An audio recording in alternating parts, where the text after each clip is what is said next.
नमस्कार। आज हम ब्रिटिश भारत के इतिहास की गहराइयों में उतर रहे हैं। खास तौर पर उन प्रशासकों पर ध्यान देंगे जिन्होंने यहाँ बहुत कुछ बदला।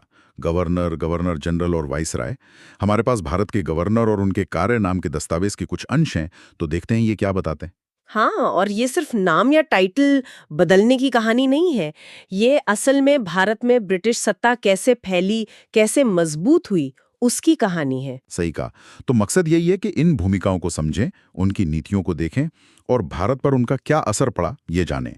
कैसे एक कंपनी के लोग शासक बन गए। चलिए इसी सफर को देखते हैं। बिल्कुल, और इसे कालक्रम से मतलब समय के अनुसार देखना सबसे सही रहेगा। ठीक है, तो शुरुआत करते हैं बंगाल के गवर्नर से और सबसे पहले जिक्र आता है रॉबर्ट क्लाइव का। 2 बार रहे, 1757 से 60 और फिर 65 से 67 तक। हाँ, क्लाइव।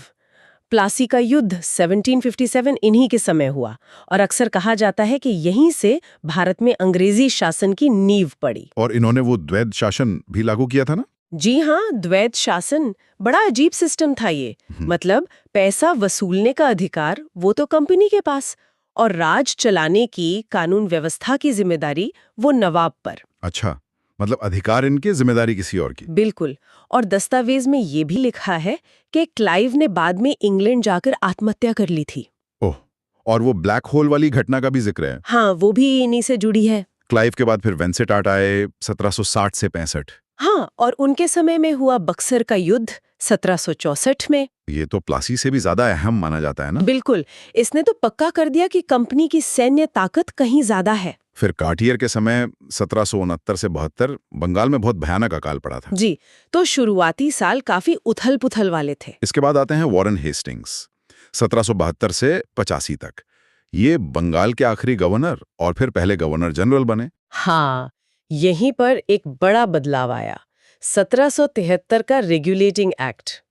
इसी एक्ट से बंगाल का गवर्नर अब बंगाल का गवर्नर जनरल कहलाने लगा। और मद्रास और बॉम्बे प्रेसिडेंसी भी कुछ हद तक इसके अधीन आ गई। हाँ, कुछ मामलों में हेस्टिंग्स ने वो द्वैध शासन खत्म किया। इनके समय में और भी कुछ महत्वपूर्ण चीजें हुई, जैसे एशियाटिक सोसाइटी। बिल्कुल। 1784 में विलियम जोन्स ने एशियाटिक सोसाइटी ऑफ बंगाल की स्थापना की। इससे भारतीय इतिहास संस्कृति का अध्ययन पश्चिम में शुरू हुआ और 1782 में बनारस में संस्कृत कॉलेज भी खुला। लेकिन इसी समय पिट्स इंडिया एक्ट 1784 भी आया। हाँ, उससे कंपनी के कामों पर ब्रिटिश संसद का कंट्रोल और बढ़ गया। मतलब धीरे धीरे लंदन से पकड़ मजबूत हो रही थी। जी, और हाँ, भारत का पहला अखबार बंगाल गजेट वो भी 1780 में इन्हीं के समय शुरू हुआ। अच्छा, हेस्टिंग्स के बाद फिर लॉर्ड कॉर्नवालिस 1786 से 93 और फिर दोबारा 1805 में थोड़े समय के लिए। इन्हें सिविल सर्विस और पुलिस व्यवस्था का जनक मानते हैं भारत में। हाँ, इनको श्रेय दिया जाता है इन्हें व्यवस्थित करने का। लेकिन उनका सबसे ज्यादा चर्चित काम है 1793 का स्थायी बंदोबस्त, परमानेंट सेटलमेंट। हाँ, स्थायी बंदोबस्त। इसके बारे में थोड़ा और बताइए। देखिए, ये बंगाल, बिहार, उड़ीसा में जमीन से टैक्स लेने की एक नई व्यवस्था थी। इसमें जमींदारों को जमीन का मालिक मान लिया गया और उन्हें एक तय रकम हमेशा के लिए सरकार को देनी होती थी। हमेशा के लिए मतलब फिक्स। हाँ, फिक्स।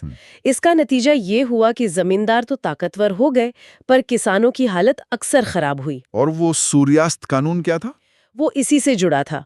मतलब अगर तय तारीख के सूरज डूबने तक जमींदार लगान नहीं चुका पाया तो उसकी जमींदारी नीलाम हो सकती थी। ओह, काफी सख्त। जी। कॉर्नवालिस के बाद फिर लॉर्ड विलेस्ली 1798 से 1805 सहायक संधि के लिए जाने जाते हैं ये। हाँ, सब्सिडरी अलायंस। बहुत ही चालाकी भरी नीति थी ये।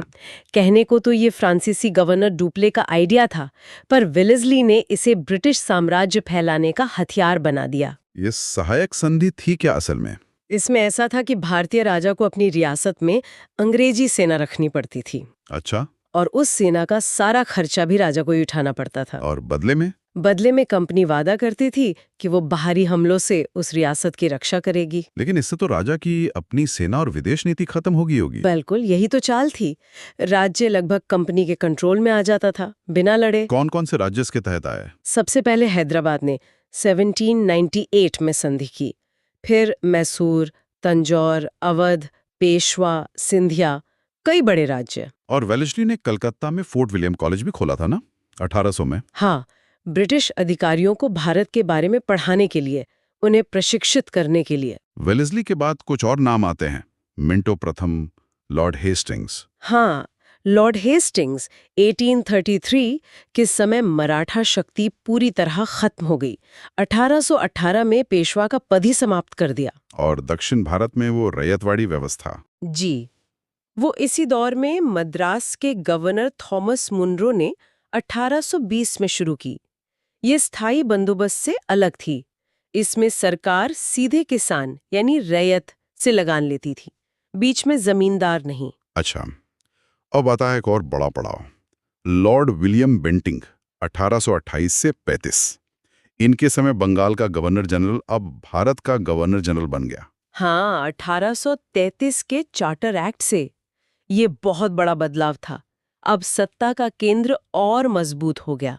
बेंटिंग को उनके सामाजिक सुधारों के लिए ज्यादा याद किया जाता है ना? बिल्कुल, जैसे राजा राम मोहन राय के साथ मिलकर 1829 में सती प्रथा पर रोक लगाई, कर्नल स्लीमन ने ठगी प्रथा को खत्म किया, शिशु हत्या पर रोक लगी।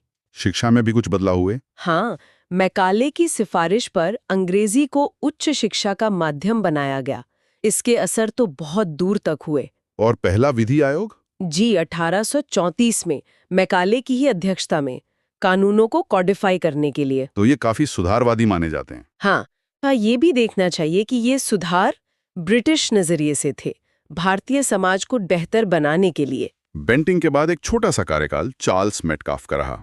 उन्हें प्रेस का मुक्तिदाता कहा गया। हाँ, उन्होंने भारतीय अखबारों पर लगे कुछ प्रतिबंध हटाए थे। फिर ऑकलैंड, एलनबरो के समय 1843 में दास प्रथा खत्म की गई। जी, और लॉर्ड हार्डिंग 1844 से 48 ने वो नरबली प्रथा रोकने की कोशिश की थी। और अब आते हैं लॉर्ड डलहौजी 1848 से 56। इनका कार्यकाल तो बहुत ही महत्वपूर्ण और विवादास्पद रहा। हाँ, डलहौजी। सबसे पहले नाम आता है उनकी राज्य हड़प नीति या व्यपगत के सिद्धांत का, डॉक्ट्रिन ऑफ लैप्स। ये क्या था सिद्धांत? सिद्धांत ये था कि अगर किसी संरक्षित राज्य का राजा बिना अपने असली वारिस के मर जाता है तो उसका राज्य सीधे ब्रिटिश राज में मिला लिया जाएगा। गोद लिए हुए बेटे को मान्यता देना या ना देना ये कंपनी तय करती थी। इसके तहत कौन कौन से राज्य मिलाए गए? सतारा 1848 पहला था, फिर जैतपुर, संभल, उदयपुर, झांसी 1854, नागपुर 1854, कई राज्य। और अवध को 1856 में मिलाया गया, लेकिन व्यपगत सिद्धांत से नहीं बल्कि कुशासन का आरोप लगाकर। इन विलियों से तो काफी नाराजगी फैली होगी। जाहिर है, और इसे 1857 के विद्रोह का एक बड़ा कारण भी मानते हैं। लेकिन डलहौजी के समय कुछ आधुनिक काम भी हुए, रेलवे वगैरह। हाँ, ये विरोधाभास है। उन्हें भारतीय रेलवे का जनक कहा जाता है। पहली ट्रेन 1853 में मुंबई से ठाणे चली। डाकघर एक्ट 1854 आया, जिससे डाक व्यवस्था सुधरी। पहली टेलीग्राफ लाइन कलकत्ता से आगरा 1854 बिछी। PWD यानी लोक निर्माण विभाग बना। शिक्षा में वुड डिस्पैच आया 1854। वुड डिस्पैच को तो भारतीय शिक्षा का मैग्ना कार्टा कहते हैं। हाँ, और विधवा पुनर्विवाह कानून का ड्राफ्ट भी इन्होंने ही तैयार किया था। तो एक तरफ राज्य हड़पना, दूसरी तरफ ये सब। जी, कह सकते हैं कि आधुनिकीकरण के पीछे भी साम्राज्य को मजबूत करने का ही मकसद था। रेलवे और तार से सेना और प्रशासन को मदद मिली। फिर आया 1857 का विद्रोह। बिल्कुल, विद्रोह के बाद 1858 में एक्ट आया, कंपनी का राज खत्म और भारत सीधे ब्रिटिश क्राउन के अधीन आ गया। और जो गवर्नर जनरल थे लॉर्ड कैनिंग, वो बन गए भारत के पहले वाइसराय। हाँ, कैनिंग 1856 to 62, अंतिम गवर्नर जनरल और पहले वाइसराय। वाइसराय मतलब क्राउन का प्रतिनिधि। इनके समय में क्या खास हुआ? इन्होंने डलहौजी का तैयार किया हुआ विधवा पुनर्विवाह कानून 1856 में लागू किया। विद्रोह के बाद शांति बहाल करना बड़ा काम था और कानूनी तौर पर इंडियन पीनल कोड 1860 में पास हुआ, 1862 में लागू।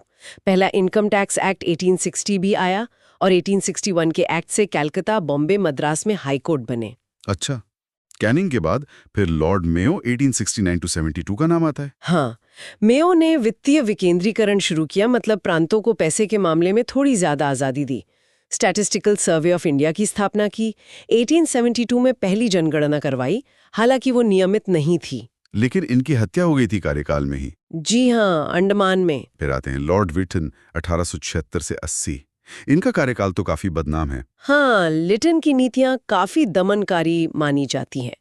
1877 में दिल्ली दरबार लगाया, महारानी विक्टोरिया को भारत की सम्राज्ञी घोषित किया, जबकि देश में अकाल पड़ा हुआ था। और वो वर्नाक्युलर प्रेस एक्ट 1878 का। हाँ, वो तो सीधे सीधे भारतीय भाषाओं के अखबारों को दबाने के लिए था। सरकार को बहुत अधिकार मिल गए थे सेंसर करने के। इंडियन आर्म्स एक्ट भी इसी साल आया। जी, भारतीयों के लिए हथियार रखना मुश्किल बना दिया और सिविल सेवा परीक्षा की उम्र 21 से घटाकर 19 कर दी। ये सब तो राष्ट्रवाद को दबाने के लिए ही लग रहा है। बिल्कुल, यही उद्देश्य था। लेकिन लिटन के ठीक बाद आए लॉर्ड रिपन 1880 से 84। वो तो बिल्कुल उल्टे थे। उन्हें काफी उदार माना जाता है। हाँ, रिपन को उनके सुधारों के लिए याद किया जाता है।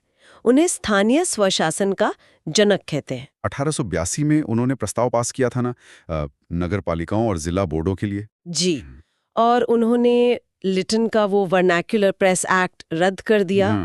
पहला कारखाना अधिनियम 1881 भी लाए, बच्चों के काम के घंटे तय करने के लिए। और 1881 से नियमित जनगणना शुरू हुई, जो हर 10 साल पर होती है। लेकिन उनके समय वो इल्बर्ट बिल का विवाद हुआ था। हाँ, इल्बर्ट बिल 1883। इसमें प्रस्ताव था कि भारतीय जज भी अंग्रेजों के मुकदमे सुन सकें। इस पर अंग्रेजों ने इतना हंगामा किया कि बिल को बदलना पड़ा। इससे क्या पता चला? इससे साफ हो गया कि नस्ली भेदभाव कितना गहरा है, और भारतीयों को भी लगा कि संगठित होना पड़ेगा। और इसी माहौल में अगले वाइसराय लॉर्ड डफरिन के समय 1885 में कांग्रेस बनी। जी हाँ, इंडियन नेशनल कांग्रेस की स्थापना एक बहुत बड़ी घटना थी ये। डफरिन के बाद लांसडाउन आए, दूसरा कारखाना एक्ट, डुरंड रेखा। हाँ, और फिर एक और बड़ा नाम, लॉर्ड कर्जन, 1899 से 1905। कर्जन बंगाल विभाजन के लिए जाने जाते हैं। हाँ, हालांकि उन्होंने पुलिस आयोग, विश्वविद्यालय आयोग जैसे प्रशासनिक सुधार भी किए, प्राचीन स्मारकों के लिए कानून भी लाए, पर 1905 का बंगाल विभाजन उनका सबसे विवादास्पद कदम था। तर्क तो प्रशासनिक सुविधा का दिया था। हाँ, लेकिन असली मकसद था बंगाल में बढ़ते राष्ट्रवाद को कमजोर करना, हिंदू मुस्लिम एकता को तोड़ना। लेकिन हुआ तो उल्टा शायद। बिल्कुल, जबरदस्त स्वदेशी और बहिष्कार आंदोलन शुरू हो गया पूरे देश में। शासन के बाद आए लॉर्ड मिंटो द्वितीय 1905-10। इनके समय मुस्लिम लीग बनी। जी, 1906 में। और 1909 में आए मॉर्ले मिंटो सुनहार। इसमें क्या था खास? इसमें विधान परिषदों में सीटें तो बढ़ाईं, पर मुसलमानों के लिए अलग निर्वाचन मंडल बना दिया। मतलब मुस्लिम वोटर सिर्फ मुस्लिम उम्मीदवार को ही वोट दे सकता था। इसने आगे चलकर बंटवारे की नींव डाली। अच्छा, तो ये काफी दूर तक असर डालने वाला कदम था। बहुत। फिर लॉर्ड हार्डिंग द्वितीय आए, 1910-1916 आए। इनके समय 1911 में दिल्ली दरबार हुआ और बंगाल विभाजन रद्द कर दिया गया। हाँ, विभाजन रद्द हुआ और राजधानी कलकत्ता से दिल्ली लाने की घोषणा हुई। और गांधी जी भी इसी दौरान भारत लौटे। जी, 1915 में।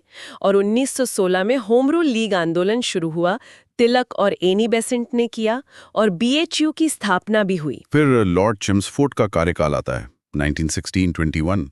ये तो बहुत घटनाओं भरा रहा। हाँ, बहुत। लखनऊ पैक्ट 1916, जिसमें कांग्रेस और लीग साथ आए। गांधी जी का चंपारण सत्याग्रह 1917। फिर 1919 में वो काला कानून, रॉलेट एक्ट, जिसके विरोध में जलियांवाला बाग हत्याकांड हुआ। जी, 13 अप्रैल 1919। बहुत ही दर्दनाक घटना। फिर खिलाफत आंदोलन, असहयोग आंदोलन की शुरुआत। ये सब चेम्सफोर्ड के समय हुआ। जी। फिर लॉर्ड रीडिंग 1921-26 के समय चौरी चौरा कांड हुआ 1922। और गांधी जी ने असहयोग आंदोलन वापस ले लिया। हाँ, फिर स्वराज पार्टी बनी, HRA का गठन हुआ, काकोरी कांड हुआ। ये सब घटनाएं इसी दौर की हैं। फिर लॉर्ड इरविन 1926-31। इनके समय साइमन कमीशन आया। हाँ, 1928 में। जिसका जबरदस्त विरोध हुआ, क्योंकि उसमें कोई भारतीय सदस्य नहीं था। साइमन गो बैक के नारे लगे। बिल्कुल। फिर 1930 में गांधी जी ने सविनय अवज्ञा आंदोलन शुरू किया, दांडी मार्च किया, पहला गोलमेज सम्मेलन भी हुआ। इसके बाद लॉर्ड विलिंगडन 1931-36। दूसरा और तीसरा गोलमेज सम्मेलन। हाँ, और पूना पैक्ट 1932 गांधी जी और अंबेडकर के बीच, और सबसे अहम 1935 का भारत सरकार अधिनियम, गवर्नमेंट ऑफ इंडिया एक्ट 1935। ये तो बहुत महत्वपूर्ण था जी, इसने प्रांतीय स्वायत्ता दी। और हमारे आज के संविधान का आधार भी काफी हद तक यही एक्ट बना। फिर लॉर्ड लिनलिथगो 1936-43। इनका कार्यकाल काफी लंबा रहा। हाँ, और ये द्वितीय विश्व युद्ध का समय था। 1939 में फॉरवर्ड ब्लॉक बना, 1942 में क्रिप्स मिशन आया जो फेल हो गया। और फिर गांधी जी का भारत छोड़ो आंदोलन 1942। जी, फिर लॉर्ड वेवल 1943-47 आए, उन्होंने शिमला कॉन्फ्रेंस 1946 की, वो भी नाकाम रही। और फिर आखिर में लॉर्ड माउंटबेटन, हाँ, मार्च 1947 में आए, भारत के अंतिम वाइसराय। इन्हीं की देखरेख में भारत का बंटवारा हुआ और आजादी मिली। जी, और वे स्वतंत्र भारत के पहले गवर्नर जनरल भी बने, अगस्त 1947 से जून 1948 तक। उनके बाद सी राजगोपालाचारी यानी राजाजी, वो स्वतंत्र भारत के पहले और आखिरी भारतीय गवर्नर जनरल बने 1950 तक। हाँ, 1950 में जब भारत का संविधान लागू हुआ और भारत गणतंत्र बना तो गवर्नर जनरल का पद समाप्त हो गया। तो ये थी पूरी यात्रा, क्लाइव से लेकर राजाजी तक। इस पूरी कहानी को अगर हम देखें तो क्या मुख्य बातें समझ आती हैं? देखिए, कई चीजें साफ हैं। एक तो ब्रिटिश प्रशासन कैसे धीरे धीरे फैला और बदला, कंपनी के एजेंट से लेकर क्राउन के वाइसराय तक। दूसरा, उनकी आर्थिक नीतियां, चाहे वो स्थायी बंदोबस्त हो या रैयतवाड़ी या फिर रेलवे का विस्तार। मकसद कहीं ना कहीं भारत के संसाधनों का इस्तेमाल ब्रिटेन के फायदे के लिए करना था। और वो सुधार जो हुए, सती प्रथा का अंत, शिक्षा। हाँ, सुधार भी हुए, कुछ वाकई प्रगतिशील थे, लेकिन कई बार उनके पीछे भी पश्चिमी सोच या प्रशासनिक जरूरतें होती थीं। और सबसे बड़ी बात ये कि इन सभी नीतियों, कानूनों और प्रशासनिक ढांचों के खिलाफ भारत में राष्ट्रवाद जागा और मजबूत हुआ। हर दमनकारी कदम ने, हर भेदभाव ने आजादी की लड़ाई को और तेज किया। तो ये दस्तावेज हमें शासकों और उनके कामों का एक ब्यौरा तो देता है। हाँ, ये बताता है कि ऊपर क्या हो रहा था, नीतियां कौन बना रहा था, कानून कौन ला रहा था। लेकिन ये सोचते हुए मुझे ख्याल आता है उन करोड़ों आम लोगों का क्या, जिनकी जिंदगी पर इन सब का सीधा असर पड़ रहा था। उनकी आवाजें, उनके अनुभव, उनके छोटे बड़े प्रतिरोध, वो कहानियां अक्सर इन बड़े ब्योरों में कहीं खो जाती हैं। सही कहा, इतिहास को शायद सिर्फ ऊपर से नहीं, नीचे से भी देखने की जरूरत है। बिल्कुल, शायद तभी हमें पूरी तस्वीर समझ आएगी।